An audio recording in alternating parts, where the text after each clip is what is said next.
everybody. So we're looking at chapter 14 this week, disorders of childhood and adolescence. So adolescence and childhood, anxiety, mood disorders, oppositional defiant disorder and conduct disorder, ADHD, some of the elimination disorders, and then some of the long-term disorders like autistic spectrum disorder and so on, and then a little bit about causes and treatment. And I want to let you know we're doing something a little bit different this week, kind of doing a little bit of a flipped or reverse lesson. So this is going to be really brief, but I did want to give you just a tiny bit of an intro and information here. So this week you're going to be watching a film related to a character that has a disorder of childhood and adolescence. And you're going to be using the knowledge that you've gained from reading the textbook and also from using these slides. And you are going to be diagnosing that character, looking for some of those symptoms and causes and interventions. So a little bit different this week, kind of breaking it up and trying to give you a slightly different organization for the week. So what I'm going to do really quickly is just kind of flip through the slides and just a couple of quick comments. Otherwise, you are going to be responsible for reading through this and covering it through the lens of the What's Eating Gilbert Grape film that you'll be watching for the discussion this week. So just a couple of things, and again, this will be really brief, so just know that in advance. When it comes to childhood, most of the time we think about childhood as a very happy and carefree time, right? That it's a time where people have very few responsibilities and life is easy and fun, and your only task is to play and kind of be carefree. But there are a lot of children who do struggle with different disorders, and there's an incredible range of disorders that can happen during childhood or begin during childhood, and that's the focus of this chapter. Some children struggle with things like anxiety that can manifest as like separation anxiety or general fears and anxiety around the world, about the world. And separation anxiety is probably one of the more common things that we see here. We can also see issues with mood, where children struggle quite a bit with managing their mood. Now, this is a tricky one because as a definition of childhood, you don't have mood regulation quite yet. One of your tasks during childhood and adolescence is to learn to regulate your mood. But there are cases where people have very extreme vacillations of mood, and in rare cases could even have things like childhood bipolar disorder or disruptive mood dysregulation disorder, depression, and so on. There can be disorders in childhood where people struggle to follow adults, right? To follow directions. They feel a lot of anger, they act out, they're aggressive, they steal, they bully others. These are often precursors to later problems in life. One of the criteria to have antisocial personality disorder is actually that you had to have oppositional defiant or conduct disorder as a child. So what we see with both of these disorders here is that children are arguing with adults, losing their temper, feeling intense anger and resentment. And then that escalates as they get a little bit older to violating the rights of other people, being aggressive, bullying, acting out, running away from home, stealing, and so on. So we can see disorders where people are also, where children are also really struggling with their conduct and they're very defiant and oppositional. One of the more common disorders of childhood is ADHD, attention deficit hyperactivity disorder. There used to be ADD, but it was kind of absorbed into this more umbrella term where people can have more of an attention type or a hyperactive subtype. But here we see people having a hard time with inattention, impulsivity, and hyperactivity. And again, some of this is very common in children. Children have a lot of energy and they're being asked and expected to sit in a classroom and pay attention and be calm. But this is somebody who is struggling beyond kind of the typical range of those behaviors. And they're having a very hard time paying attention and getting tasks done. They might be very hyperactive or impulsive, a hard time listening to other people, and something that's often treated with medications like stimulants or behavioral therapy to help somebody get this under control. We can also have some disorders that relate to elimination, where people maybe have repeated bedwetting or wetting of their clothes, or maybe even defecating in their clothing or in other inappropriate places.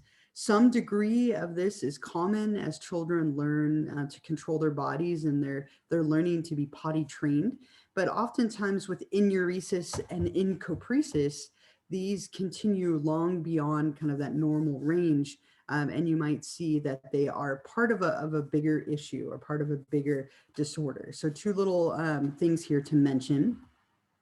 One of the bigger and more pervasive disorders that we tend to see a lot of in children, autistic spectrum disorder, a pervasive developmental disorder marked by extreme unresponsiveness to others, poor communication skills, highly repetitive and rigid behaviors.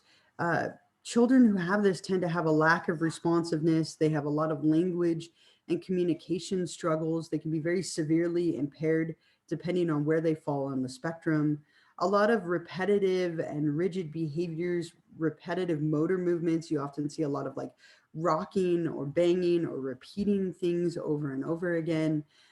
This is a spectrum disorder. So what that means is children can have this very mildly, where maybe they only need slight accommodations in order to be okay and function in a school setting, or it can be very profound and severe, where somebody maybe has very minimal language or communication ability, and they might require extensive interventions in order to be able to function and kind of carry out daily activities. There are some causes and treatments of autistic spectrum disorder, which I'm going to let you read about and kind of look at on your own. But some ideas about, the genetic causes and birth and biological abnormalities, some theories and some ideas about how to maybe help intervene and do some behavioral therapy and parent training in order to help a child have more skills and more ability to interact with the world around them. Another big disorder that we often see, intellectual developmental disorder, or IDD.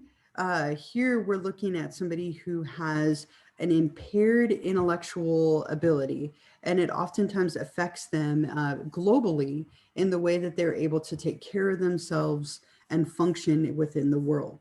And this is often something that's measured or indicated quite a bit by your IQ score, your intelligence quotient. 100 is the average score, and somebody who has a level of intelligence like 70 or below would qualify for a diagnosis of IDD. They also have to be impaired in their functioning and ability to take care of themselves. And there are 4 levels that we see with this: mild, moderate, severe, and profound. And you can see the IQ scores drop lower and lower. And so somebody's going to be more and more affected by this disorder and more impaired the more severe that their level of IDD would be. Lots of causes for that, a lot of them very biological in nature, looking at complications and malnutrition, substance abuse during pregnancy, genetic abnormalities, a couple of other conditions like cerebral palsy, Down syndrome, Fragile X syndrome, looking at some chromosomal and genetic abnormalities. So I'm going to let you read a little bit more about this in the book, but a lot of them are very biological in nature, or are things that have happened and complications during pregnancy.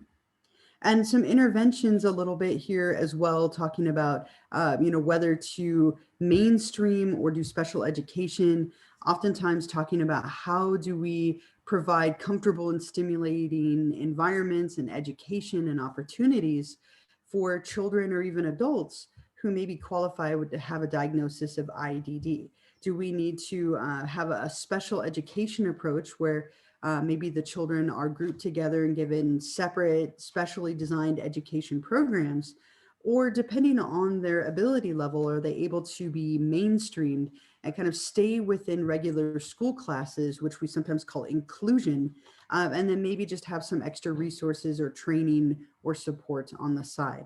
So this often depends on the level of impairment, the resources available in a community or a school, but there are some options for interventions. We won't say treatments as much as ways to intervene and try and support some of these different diagnoses that we see in this chapter.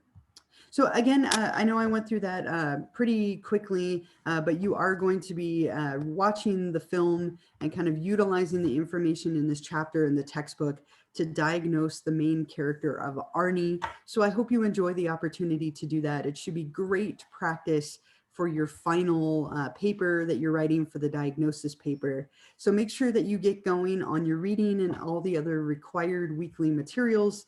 And I will see you all next week when we move on to disorders of aging, looking at kind of the end of life, whereas we looked at the beginning of life this week. So have a great week, and I'll see you all next week.